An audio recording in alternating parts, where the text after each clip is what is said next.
जागरूकता के बावजूद फसलों के अवशेष में आग लगाने के मामले थामे नहीं थम रहे हैं। हालांकि कृषि विभाग की तरफ से फसल अवशेषों में आग लगाने वाले करीब 50 किसानों पर कार्रवाई अमल में लाते हुए 1,27,000 रुपए का जुर्माना भी किया गया है। कृषि अधिकारियों का कहना है कि आग लगाने के दूरगामी परिणाम होते हैं। कृषि अधिकारी दर्शन सिंह ने फानों में आग लगाने के मामले की पुष्टि करते हुए कहा कि अब तक कुरुक्षेत्र जिले में 41 मामले दर्ज कर 1,27,000 रुपए जुर्माना किया गया है। उन्होंने किसानों से आग्रह किया कि फानों के प्रबंधन के लिए 1,000 रुपए प्रति एकड़ दिए जाने का प्रावधान है। उन्होंने कहा कि ज्यादा से ज्यादा किसान पंजीकरण करें, क्योंकि आग लगाने के दूरगामी परिणाम होते हैं। इससे गंभीर बीमारियों के साथ साथ जमीन भी बंजर होती है। गौरतलब है कि कुरुक्षेत्र जिले में फसल अवशेषों में आग लगाने वाले किसानों पर सैटेलाइट के साथ साथ पटवारी, ग्राम सचिव व अन्य अधिकारियों के माध्यम से निगरानी रखी जा रही है। इन दोनों माध्यमों के जरिए जिले में अब तक 57 जगहों पर फसल अवशेषों में आग लगाने की सूचना मिली। इनमें से हरसेक सैटेलाइट से 28 और पटवारी, ग्राम सचिव के माध्यम से 29 सूचनाएं प्राप्त हुई। इन 57 जगहों में से 50 के करीब जगहों पर आग लगाने की सूचना सही मिली और एक मामले में कार्रवाई की जा रही है। अहम पहलू यह है कि फसल अवशेषों में आग लगाने वाले किसानों के खिलाफ कार्रवाई की गई और 1,27,500 रुपए जुर्माने का प्रावधान भी लगाया गया।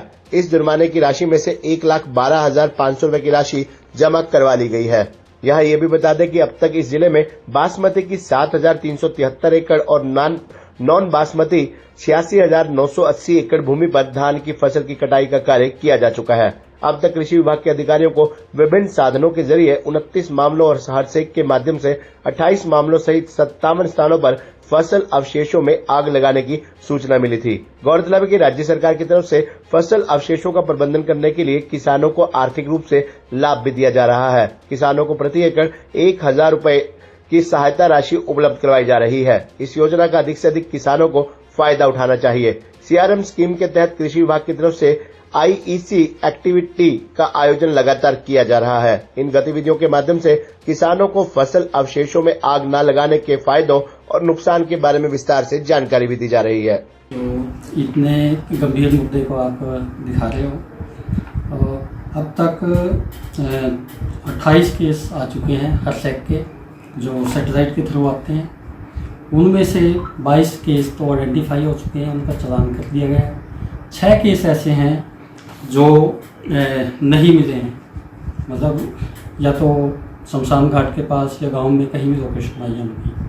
तो और 29 केस हमारी जो टीमें बनी हुई है ब्लॉक लेवल पे, उन्होंने चालान किए हुए हैं।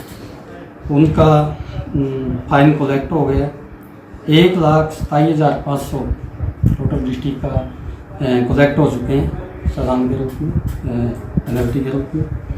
और हमने आगे भी माइक्रो लेवल पे जैसे विलेज लेवल की टीम गठित की हुई है डीसी साहब की अध्यक्षता में। उसमें हमारे डिपार्टमेंट से ADO, BTM या सुपरवाइज़र, पंचायत महकमे से ग्राम सचिव और रेवेन्यू से पटवारियों को लिया हुआ है।